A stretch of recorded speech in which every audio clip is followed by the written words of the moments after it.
Should I start this with another cliche, or how does the story go? I've worn a mask every day, you peek behind, now I wanna go. And the cards are stacked and the house is packed and I wanna go home. And the cards are stacked and the house is packed and I wanna go home. And everybody's got time. Everybody seems to have so much time. Everybody seems to have so much time, but I'm wasting mine. I swear to God, I'm the only fucker in this place who isn't doing fine, and I'm not fine. Welcome to the Two Month Review, the weekly podcast brought to you by Open Letter and 3%. I am Chad Post from Open Letter Books, and this is a podcast in which we take a giant book, or in this case, 5 books, break them down bit by bit, read them section by section, and talk, analyze, have fun, try and make sense of them. In this case, this season is our 18th, and we are doing Ann Quin's books. Specifically, today we'll be talking about Tripticks in its entirety. And I'm joined by my 2 co-hosts, Brian Wood, author of Joytime Killbox, and Kaija, woman who doesn't finish books.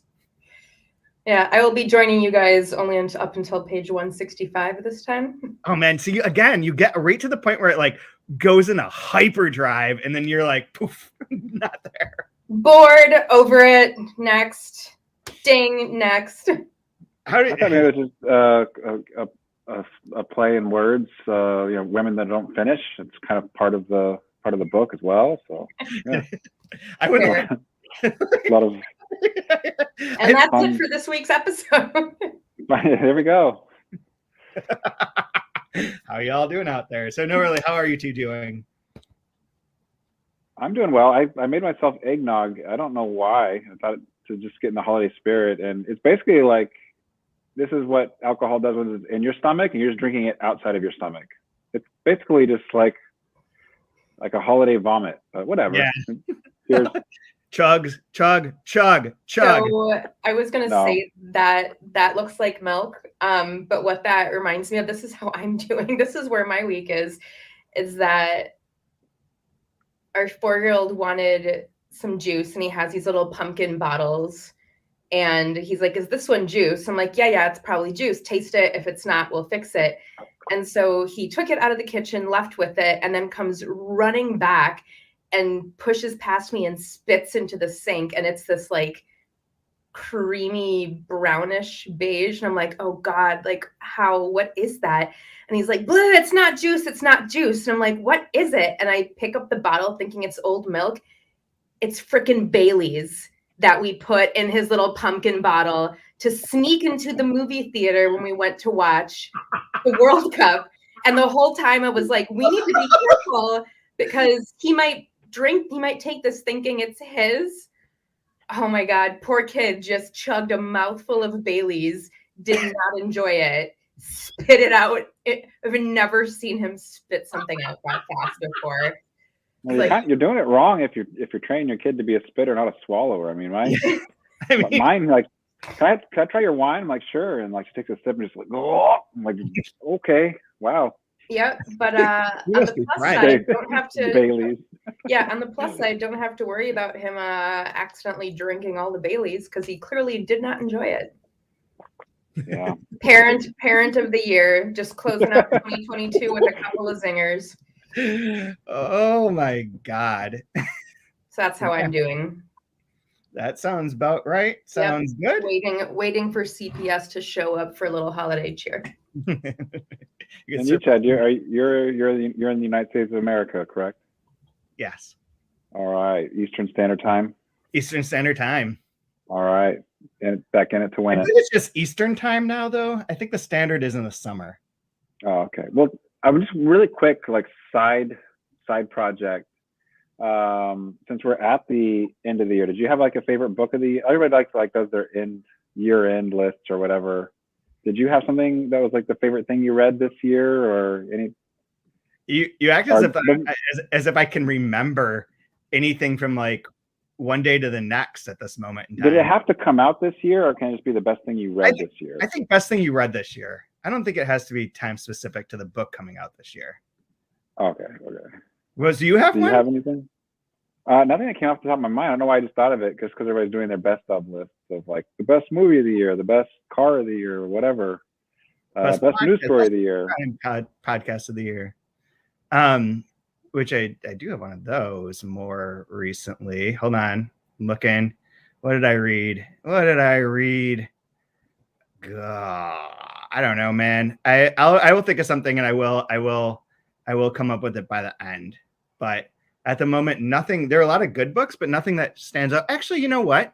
I'll go with something.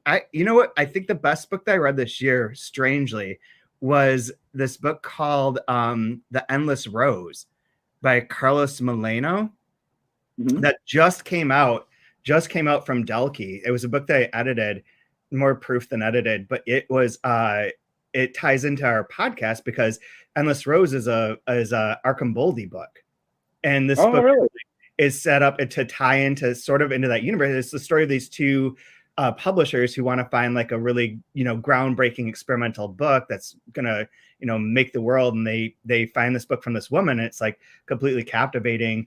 And they go on a trip to go see Welbeck together. And then it breaks out into like a violent, extremely violent, strange, like Bolaño sort of scene. It's very short, like 120 pages, crisp, amazing, like absolutely amazing. It was in the New York Times the other week, but it was definitely, that was a book that is one of my favorite books. And I read that this year. I'm pretty sure I read that this year. I may have read that in 2021. I don't know what years are. Was 2666? Did we do that? Was that 2022? I don't know, man.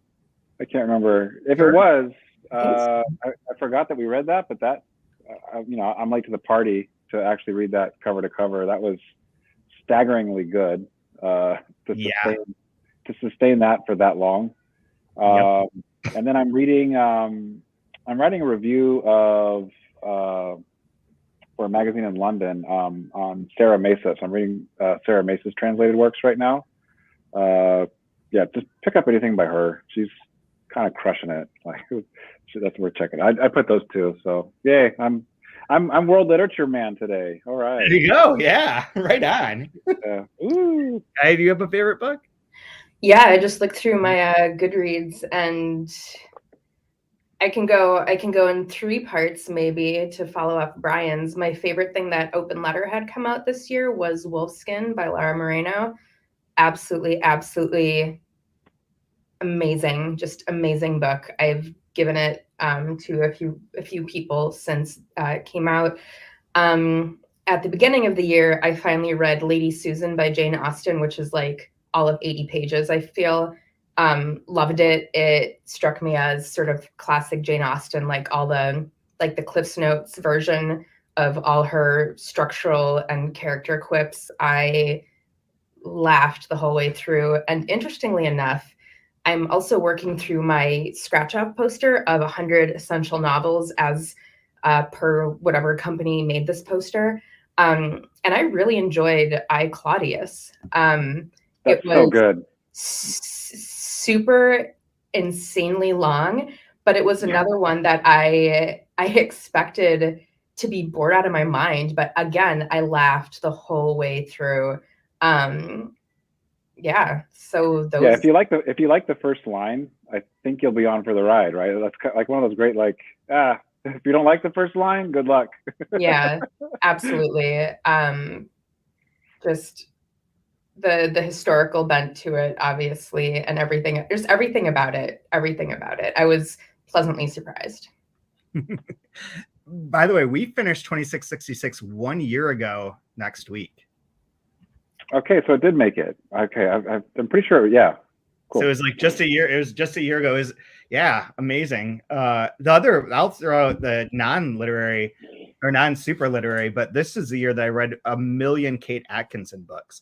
Like all of the mystery books, all the Jackson Brody books, a bunch of the ones that have hers that are like more World War based ones, and she became like my favorite, like enjoyable author to read. Like joy, pure joy.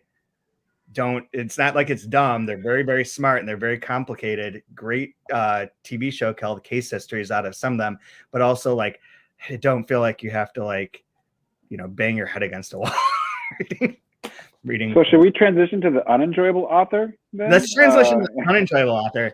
I to be honest, I was lost when we went back into this. I felt like I had such a grasp last week when we did the podcast, and then I went back to start reading this, and I was like, I don't know if it was just like the time of day or like my concentration, but I was just like, I don't know what the shit I'm doing anymore. I don't know what I'm reading. And then it really was like, I was kind of like, okay, yeah, yep, going along. And then it gets to the point where he goes to like I don't know what you want to call it, like the camp, the retreat, the West Coast, I don't know, hippie festival. And I could not stop laughing.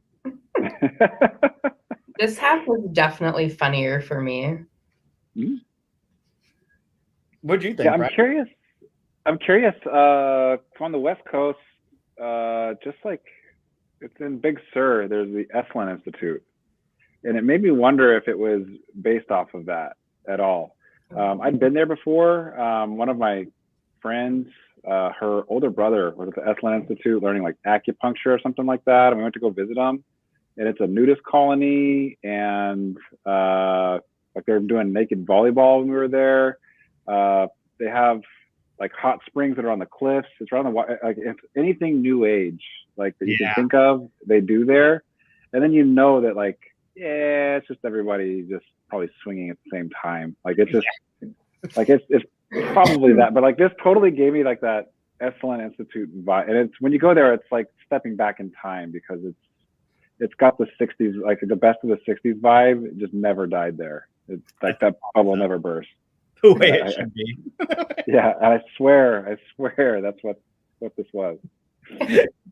That makes sense to me. That's what I was envisioning something along those lines, but like but not that specific, but along those lines. I think I keep saying it's on the West Coast, and I keep saying it's California, but I read in some of the criticism pieces that I looked at that it's like New Mexico, but I don't know how you would know that or why you would know that. But it doesn't matter. Like what was the Frank Lloyd Wright when he moved out west?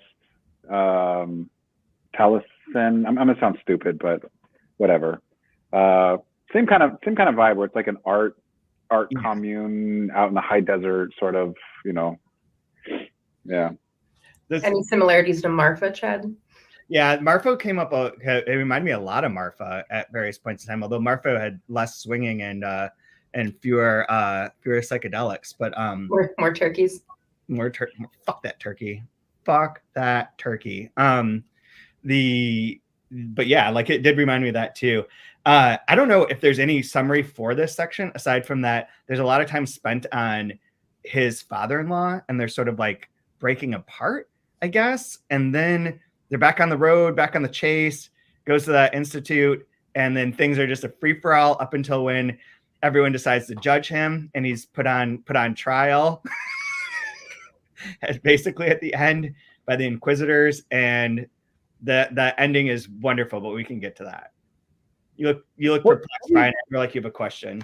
No, because I was just trying to think, like, I feel like this is just a satire of an American road novel, and I think it's very appropriate that an outsider would be lampooning an American road novel. And I don't know, like I think at some point in graduate school, I took a course on American road narratives, and I think we started with like Melville. Like Melville is the original, even though it's on the sea, like it's the American travel log kind of thing, right? Yeah. Like it became very popular in the 60s and 70s, this idea of like the American Adam and going west, and it's kind of like psychedelics and Manifest Destiny having a love child, and like you get all these kind of books that come out of that. Yeah. And I'm wondering like what the checklist is of writing that kind of book, or what the expectations are, and what does she check off in this book? Weirdly, check off for you. One of those things like that I'm looking at right here, I've got some great lines. Every bit of this has great lines. Like I have so many lines of the week marked. I can't even begin, but is the epistolary nature of it. There's something about the epistolary nature of like that sort of novel. And I don't know if it fits into all those novels, but to me, it sort of does. It's like Letters from the Road, or like, wasn't that the Steinbeck Letters from Charlie sort of vibe? Like that Travels with Charlie. Yeah. With Charlie. Like that sort of idea of like writing like little postcard snippets of things, but in here it's all upended because it's like he's never around, and his karate kitten sending him like shit. Like this one on 114 her letter begins with, "I've got the chauvinistic shakes," and then she goes on to say, "As for your erotic fantasies, Well, they're the kind that make horny middle-aged businessmen sibilate their litany. This is shit? What is this shit? And your ideas have the idiot simplicity of a high school sorority hazing. Well, the thing with like that the postcards and the letters and the notes, like it's, I don't know, maybe it's easier now because we're further along. We look back at it, but it's it kind of makes you groan because it's like this way of using like indirect personification, or it's kind of like a cheap little tool someone uses to write a letter, and you can have the inside come out, and that way the character can reveal themselves, and it's like, oh god, okay, like letters to the editor, like I'm going to write to this editor, the person we don't know, and it's just me. I don't want to have a diary, but it's like this cheap trick. The type of exposition. Yeah. Well, and here it's just like, nah, this is just stupid. This is just stupid crap. Don't look into it any more than what is here. I thought it was the most grounding. What? They're always like, why are you such a fuck up? Like, basically. I thought it was the most grounding part of the book. Mm-hmm. In the same way that the diary entries in the other two, for me, and without those, I would have probably just given up at some point, I feel. This relates to last week we talked about, I mentioned Mulligan's Stew that I've been proofing. I think I read it after we had our conversation, but there's a section in which the bad novelist has a series of letters that are written from like this character in his book, this character's friend who first is having this affair with Daisy Buchanan, of course, and then like gets involved with these two Mexican erotic dancers. And after he writes the whole section, it's all these letters, and it's very much that. It's very much having fun with that idea of like, he's saying so many things, but it's also like written in bad English at various points in time. And then when he gets done, the novelist is like, I bet people are going to wonder, like, why would this guy have copies of his own letters that were like love letters that he wrote to other people? This really doesn't make any like sense, like from like a like a realist perspective. He's like, so what? The critics never get me anyways. That always happens to me when I either get like really, really drunk or in a more altered mind state, where I start having this like problem with my mind trying to figure out, wait, why is who is this narrator and why are they telling this story? This doesn't make any sense. Why would anybody ever tell a story like that? It's like, no, just suspend your disbelief for just a second. No, I can't. Like, I'm really thinking about this hard right now. It's like the old Hemingway thing. Like, how would like the way that it's recounted and As the Sun Also Rises, like, how would the narrator remember so much detail and they're like piss blackout drunk continually? Like, this doesn't, reality is really bad. I have to say, one of my favorite lines as I'm flipping through here is, again, where like, I think this is when, so he has the letters, and then like he's back with, there's like jumps in time, but back with like the father-in-law, the first wife, first wife, father-in-law has a lot going on here, and this is one of my favorite parts on 124. But how does he see me? Steel rimmed glasses, sideburns, semi-successful mustache. That moment alone, this book is worth the price of admission just to get to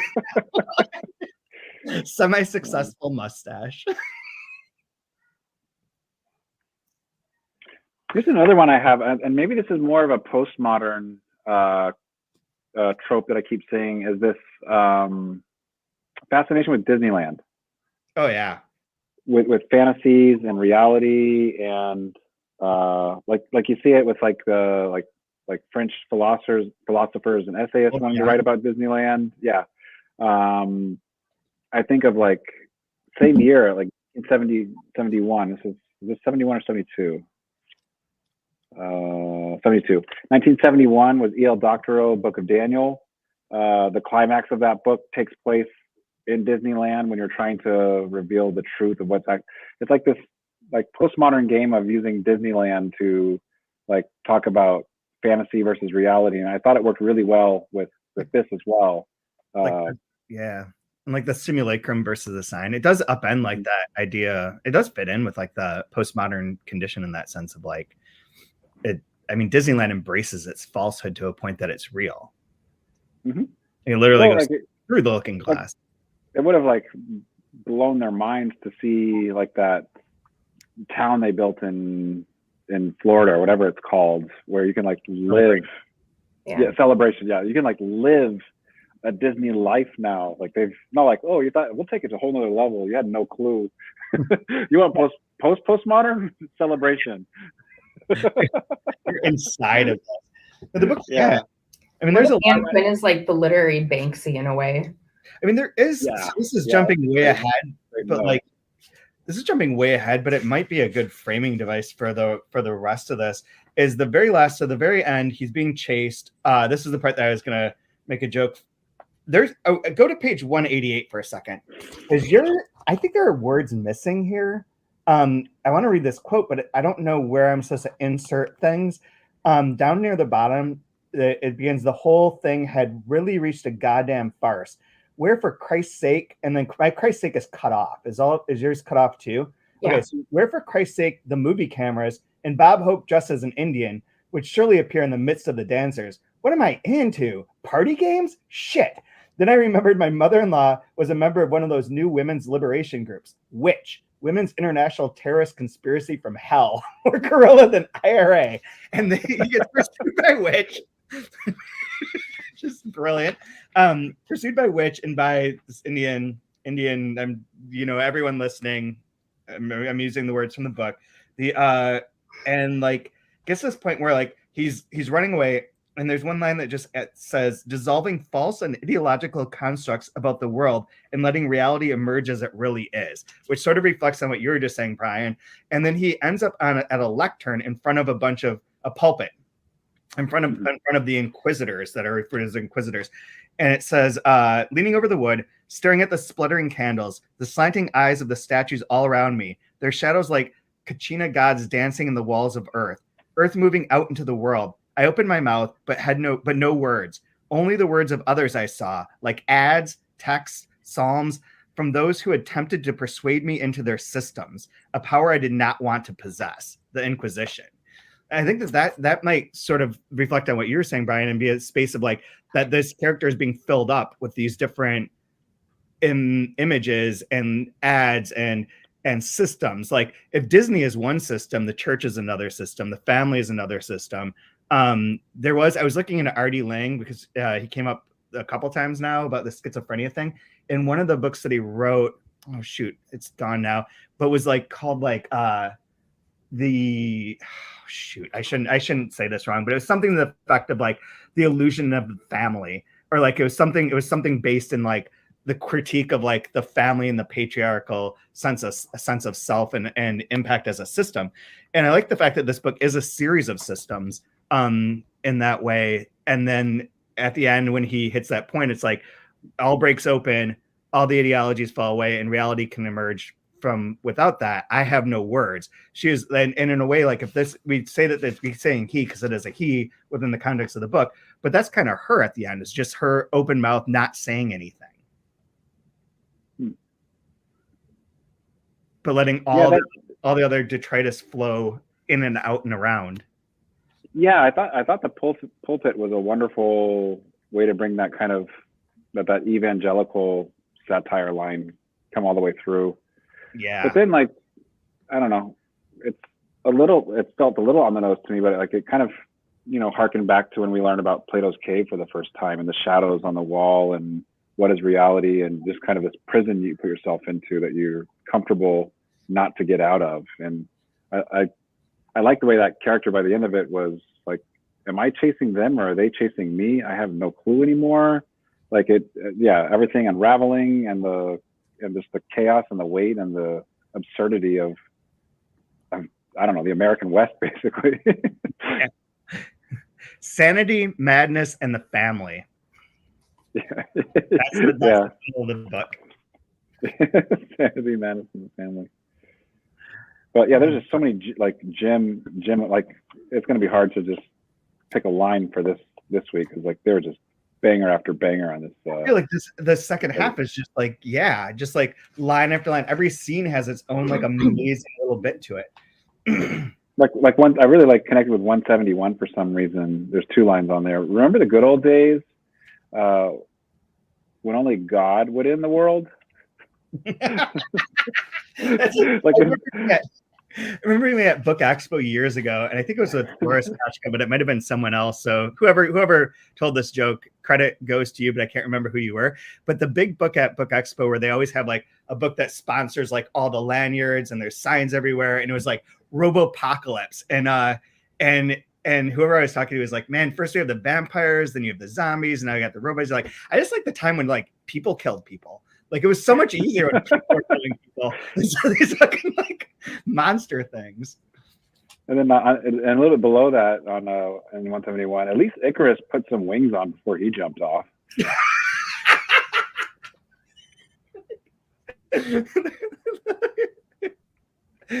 Like almost like all one-liners. She's just crushing it at this last third of the book. It has that weird like momentum. It's like the engines on the open road. And it's just idling at like 80 and just cruising, like zoom, zoom, zoom, zoom, zoom, just passing things by and just moving. I think in terms of I wouldn't know. Yeah. Wouldn't know. I wouldn't know. I will know, but I wouldn't know. There's a part here on page 153 and 154 that I think is at the end. This is where I like really relocked into the book, and it's before it gets to the institute thing, but it's with his father-in-law. Like the father-in-law is like talking. Well, before that, the father-in-law is like, today's man of action speaks his mind, moving to make his mark on a dozen tired computers. It's got all this like kind of the man of action bit again, all the kind of like, how do you take over and present yourself within the world? It's like he complains about how much money he has to spend on his wife and all of her various things, like her hair and her olive oil and her walnut dress or whatever it might be.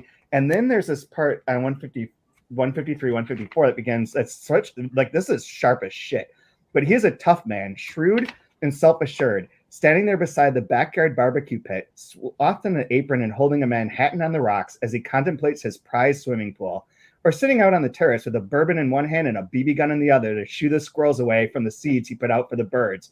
Much of the time, he was like a hairy, double-jawed grasshopper, a normal grasshopper, evenly dispersed and alone. Then suddenly, and at unpredictable intervals, he turns into a mob, blackening the skies like a tornado. The manic change in his personality apparently triggered by some violent alteration in the household, or sharp fluctuations in temperature or humidity, or the stock market. At times he developed a voracious appetite. Like, it's such a like depiction of that moment of that 50s male bit, the bourbon, the BB gun, the sudden anger, the like, all of that's like so spot on. But then you have the next paragraph where, Brian, you're showing something. Oh, just my note on that, I underlined. I just put USA. USA. American male. Yeah, like I felt like she was just tapped in, nailing it as an outsider, just nailed it. Yep. You guys talking about it as a man of action, right in the next paragraph, it's that very sharp as shit section. And then the very next paragraph, he's like, I turned down his offer to work for him and then proved that he could break his pens. And then he looked and sounded not unlike Hitler, but without the jar. I wanted to quote that line, but I was like, man, I don't know. I just I get this feeling, and in this half of the book, and especially in relation to the first wife, and talking about the sort of suspension of reality or the questioning of where the reality is, most of the narrator's reality lies within this relationship net built within the life of the first ex-wife, like her father, her mother, her, and he's just like already doomed to fail all of it. Like, he's never going to amount to it. But do you guys not feel like he has a desire to always be part of it? Like, he keeps getting into increasingly wild relationships and situations on the emotional end of things, but he keeps going back to this first ex-wife and her family and that sort of unstable stability, to sort of put it in an Ann Quinian way. Does this narrator want to get away from this sort of American dream, or does he want to be part of it? I was thinking that these are systems in which you can't escape. She's always his number one ex-wife. Mm-hmm. Still married. Still married. Still married to Christy. This is inside joke that'll never grow old. But like the church things that come up there too, there's all these things that like, even if you don't want to be part of it, there's still like the language of the world. You don't want to be a consumerist. The ads are there. Disneyland exists. You don't want to be part of this family, and yet you're beholden in some regards to the ex-wife and her family, the witches. Yeah, I mean, I guess this beholdenness to it, like page 135, he's saying about how did that marriage end? God knows. The further removed from a situation, the less objective I feel. Misinterpretation of memory. The effects remembered, but rarely the causes. I mean, going back to the obsession with 3, those so, I spent more time trying to read and understand what the hell I was reading than actually analyzing it in any intelligent way. But all the 3 of all of it, id, ego, super ego, is there that sort of functionality to it? Yeah, I mean, that's interesting because the part that I was looking at just now as you were talking is on 156, where it begins with like, the time has come to call a halt to this theater of the absurd, to examine the motivation of the authors of the absurdity and challenge the star players. Mm-hmm. Let me now, as they say in court, connect up with the current scene. And then it sort of goes on and it's like, I could be on my own pad in Malibu, sitting on the deck, drink in one hand, my chick in the other, and listening to the surf ball. But he'd gone down that route enough times to have pain memories, blah, blah, blah, get stiff, grab a shower, take a plane, blah, blah, blah, as he moved along the chat and canapé circuit last week in his polka dot shirt, Levi's and sneakers. He seemed more displaced mountain man than, but the scene is now. But there's like that id-like nature of that, like I could just be on my place in Malibu with my chick and my drink and my doing this thing, and it's like, but now this. Yeah. And then a super ego standing in with like the church and the parent and the yeah. What about the murder? the murder is a great heading. What is going on there? That's on the next page, right? I mean, it's at the bottom of that page. Mystery of the missing corpse. Detectives were puzzled until a faint odor provided a lead. Oh, but that's not. Wait, where is it? And then page 158, it goes on. I mean, I think it starts on 154, 155. Yeah. So when they go to he goes to the drive-in theater, right? The drive-in movie theater, drive-in movie. Feel so good, I'll treat myself to a drive-in movie. And this part is fucked up, like way fucked up. So for anyone who hasn't read it, just to like to give a gloss, like the character is at the movie theater, at the drive-in. He has this burning desire to kiss this girl in the car next to him. The girl in the car next to him and this guy are like going at it. A different guy comes up, a man with a long face, wide ears, and a crooked mouth, got out of his car. There's not a glittering expression in his eyes and a .32 caliber revolver in his right hand. He shoots into the car, takes the woman, drags her back to his car, and puts her in there. Like this is a true abduction sort of scene. And then jumps on the accelerator and drives off. Missing 3 days, the lovely bottom was found nude and ravished in a lonely lane. Police needed a clue, and they started under the old one, blah, blah, blah, blah. Yeah, it's like the sudden violence, like the American sudden violence, like that feels very, it reminded me, the description of that scene really, really reminded me of the Zodiac Killer. Yep. Same. Like the sort of callousness of it. One of my favorite lines of the week, though, is right there in the middle that I skipped over. Does it have to do with Zodiac? I'll burn it. Batgirl may fight like a male, but her thinking is strictly female. I was going to say, based off of Zodiac, looking at 169 in the middle, where it's sort of all the fun poking, or not fun poking, but the questioning of therapy and psychiatry. And then at the bottom, Libra and Scorpio rising, you have a suppressed natural instinct to smash the enemy with the club or go after him with a meat axe. That's so, I love that. I have that marked too. That's one of my favorites. I'm going to be watching out for all you Libra and Scorpio risings now. Jesus. Yeah, well, I'm not Scorpio. I'm Gemini, but yeah. But there's another part here. There's a part that like, okay, so when you're talking about the therapy parts of it and the things that sort of like, it's sort of poking fun at them by like making them almost caricatures. But at the same time, some of this is like interesting. So for one, it's fun that it like goes into when he arrives, you're presented with these questions: your name, your trauma, what do you hope to gain from these workshops? which is so good. Your name, your trauma. And then there's like the bit, last week you forgot 3 appointments. Yesterday you almost lost an account. Today you went to sleep dictating. And tomorrow you just may blow your stack. Like that sort of endless pressure, especially represented in like a male-like way of like, it's unstable, followed by what I think is like truly an insightful comment. You don't riot against your enemies, but against your friends. I know your type because you know your friends don't shoot. Which I think is really insightful, that it's easier to be pissy and attack one's friends because they're not going to kill you. Yep. Same with kids and parenting. Same way that the one guy Berg wanted to like pick on his mom and get his mom pissed so that she would yell at him and then comfort him. It kind of reminds me of like when we were reading King Kong Theory. Or I don't know if that was part of our episode, but I read King Kong Theory, and Virginie talks about like women's liberation, sexual liberation, but then there's people that are going to rape you and kill you. Yeah. And that's just, it is what it is. So you better be prepared for that. Like carry a knife.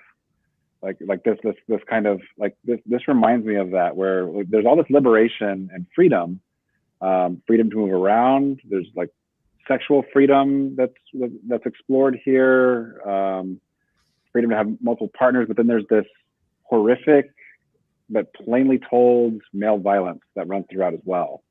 Yeah. That's just under all of that. I found that really interesting. Like I kept thinking about that while reading this.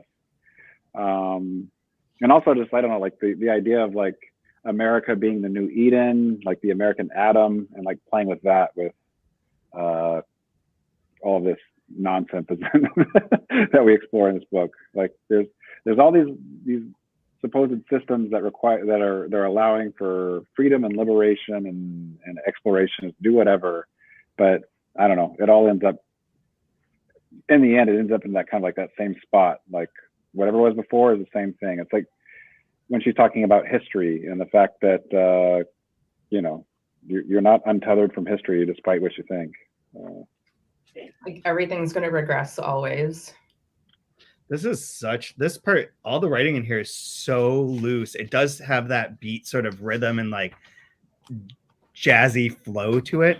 Like on 173, take the male chauvinist pig test. Do you flinch more that when a woman gets socked in the mouth than when a man does? Are you uneasy at how aggressive and unfeminine your woman editor is behaving? Or a woman lawyer? Or a weather woman? The electric flashes between women's liberation and male chauvinism are now the consuming revolutionary struggle. The single bathroom is open to both sexes, and on its anonymous walls are penned little dialectical nuggets that would bring a blush to the cheeks of Masters and Johnson and Brunhilde's war whoop to any half-baked feminist. Like that flow that's there is like such like a driving kind of rhythm and it's great. It's great. That's right next to another one that was one of my favorites where I just think this is such a funny image. I was transfixed by, he's looking at this woman.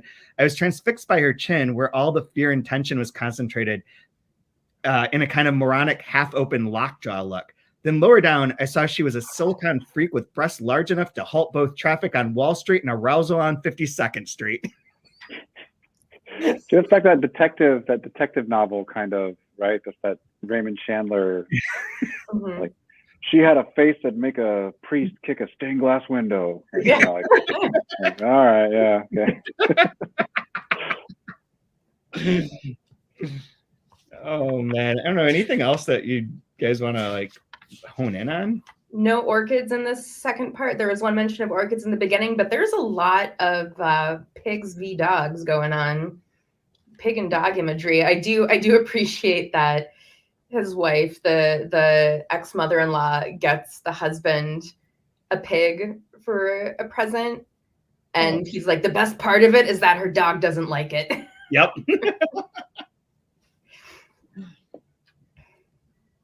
I don't know. Do you guys have a favorite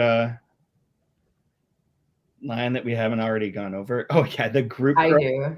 Group Grope. Group.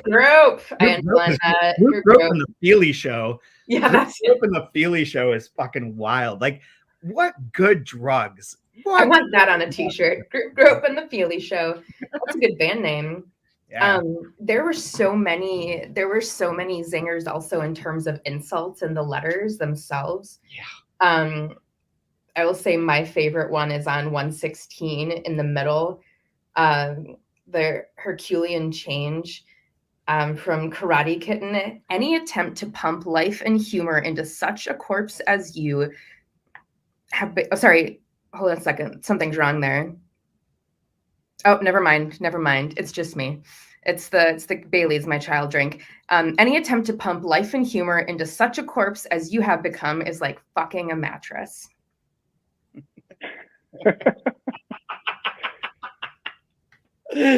Oh, yes.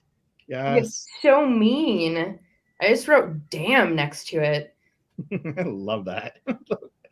And even the 114 before that and under the letter pull out, I didn't find your letter all that inspiring. Pleasant enough, but the energy level was almost zero. Like, Jesus.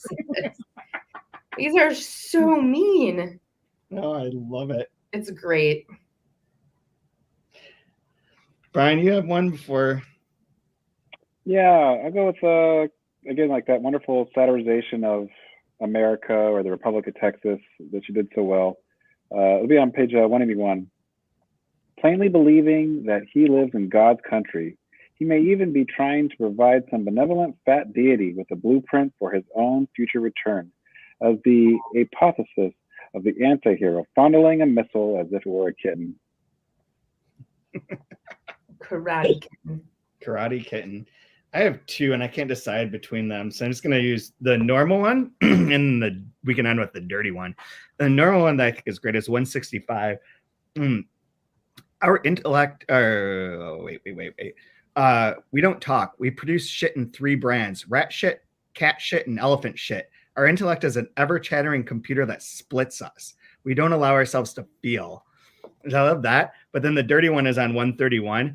I mean, what does one do when there isn't a sexual fantasy left to get a hard on for 18 miraculous hours? I began having fantasies about animals. And then it goes right into Fantasia. Right into Disney. Don't sexualize Fantasia. Love it. So, I don't know. I think the perfect ending, though, for this is, again, that idea of like America being the new Eden, and it's untethered from history, and it's a chance for something new and different. Page 139. That the future may learn from the past. Bullshit. You've met what you consider defeat, and you're on the threshold of disillusionment. I like that area too, because it has that same sort of thing that we're like, I'm always fucking up cliches, but why not admit it? Yeah. What is it you're selling? The process of the game? You can't get blood out of a turnip. So stop thinking that you're nursing a hot potato. Those are definitely not right.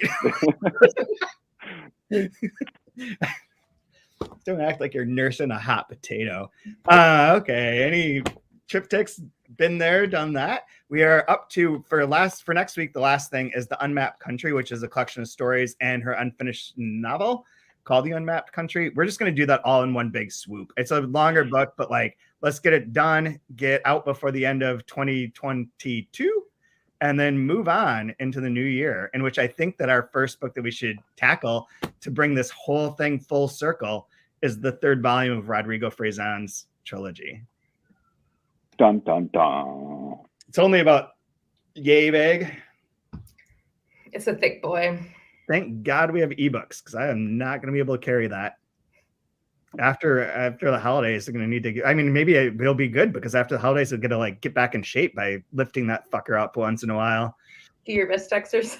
Yeah. So anyways, thanks for tuning in. Thanks for listening. You can find us online at 3%. You can, and on wherever you get your podcasts under 2 Month Review and the 3% podcast. It's being uploaded under both.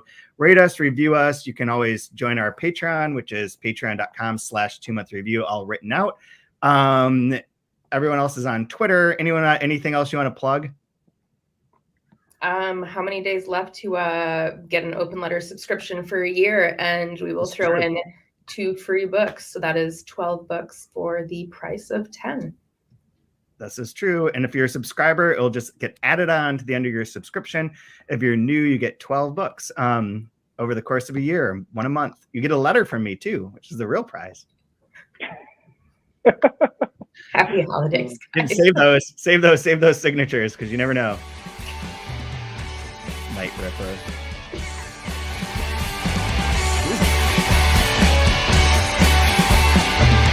You're the extrovert, I'm the introvert, and that's the roles. Then I'm the extrovert, you're the introvert, the swapping goes. And the cards are stacked and the house is packed, and I want to go home. We've spoken every day for 8 years, what do I do when you're gone? And everybody's got time. Everybody seems to have so much time.